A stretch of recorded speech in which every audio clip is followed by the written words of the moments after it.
میں نے سورہ حدید کی ایک آیت کے حوالے سے بیان کیا تھا کہ ہر آدمی صدیق بن سکتا ہے، نبی کوئی نہیں بن سکتا۔ نبوت پوری ہو گئی، نبوت کے بعد صدیقیت کا درجہ ہے، پھر شہداء کا درجہ ہے، پھر صالحین کا درجہ ہے۔ یہ جو صدیقین کا درجہ ہے سورہ حدید میں ہے کہ ہر مومن صدیق بن سکتا ہے۔ اور میں نے یہ بتایا تھا کہ حق بات مزاج ایسا بن گیا ہے کہ حق بات اس کے سامنے آئے تو فوراً قبول کر لے، جیسے میدا گلاب جامن قبول کر لیتا ہے۔ تو اب یہ صدیق بن گیا، اور تمام صحابہ صدیق تھے، اور حضرت ابوبکر صدیق اکبر تھے، بڑے صدیق تھے۔ اس کا یہ مطلب نہیں سمجھنا چاہیے کہ دوسرے صحابہ صدیق نہیں تھے، تمام صحابہ صدیق تھے، اور صحابہ ہی نہیں صحابیات بھی صدیقہ تھی۔ تمام حضرت عائشہ صدیقہ تھی، دوسری صحابیات بھی سب صدیقہ تھی۔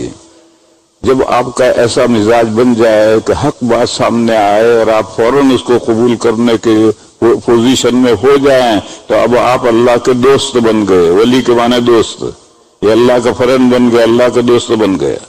ایک حدیث شریف میں، بخاری شریف میں حدیث ہے، حضور نے فرمایا اللہ نے ارشاد فرمایا، حدیث قدسی ہے کہ بندہ نوافل اعمال کے ذریعے سے میرے قریب ہوتا جاتا ہے۔ فرائض تو سبھی کرتے ہیں، لیکن اس کے علاوہ نفل عبادتیں کرو، روزے رکھو، نفلیں پڑھو، خیرات کرو، حج کرو، نوافل عبادت کے ذریعے بندہ میرے قریب ہوتا جاتا ہے، یہاں تک کہ میں اس کا ہاتھ بن جاتا ہوں جس سے وہ پکڑتا ہے، میں اس کا پیر بن جاتا ہوں جس سے وہ چلتا ہے، میں اس کی زبان بن جاتا ہوں جس سے وہ بولتا ہے۔ بس یہ ہو گیا اللہ کا دوست۔ اور ان نوافل اعمال کے ذریعے سے اللہ کے قریب بندے پہنچتے ہیں۔ لفظ ولی کے معنی فرینڈ، دوست، اور اللہ کا دوست کون ہے؟ جب اللہ اس کا ہاتھ پیر اور زبان بن جائے۔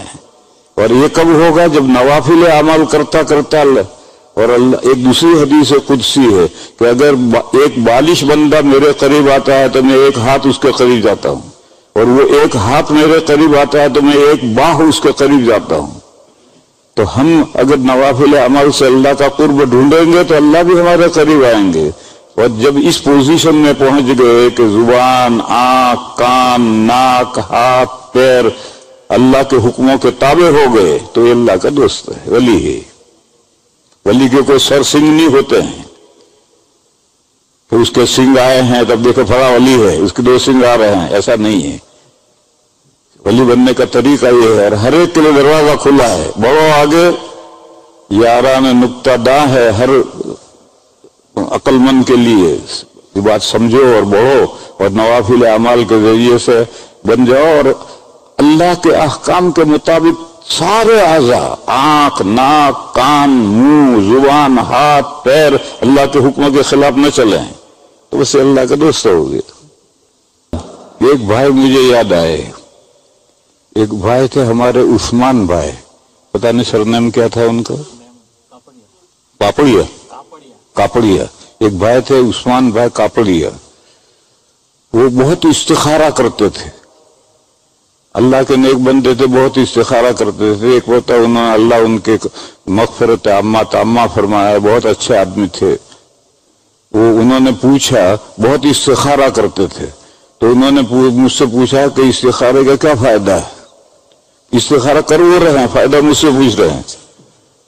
تو میں نے ان کو بتایا تھا کہ اگر تم استخارے کی کثرت کرو گے تو فرشتہ صفت بن جاؤ گے۔ فرشتوں پر اللہ کے احکام اترتے ہیں، نازل ہوتے ہیں، اور فرشتے اس کی تعمیل کرتے ہیں۔ تو جو بکثرت استخارہ کرتا ہے اس پر اللہ کی طرف سے خیر نازل ہوتی ہے اور وہ فرشتہ صفت بن جاتا ہے۔ تو جیسے استخارے کی کثرت سے فرشتہ صفت بن جاتا ہے، ایسے نوافل اعمال کی کثرت سے ولی بن جاتا ہے۔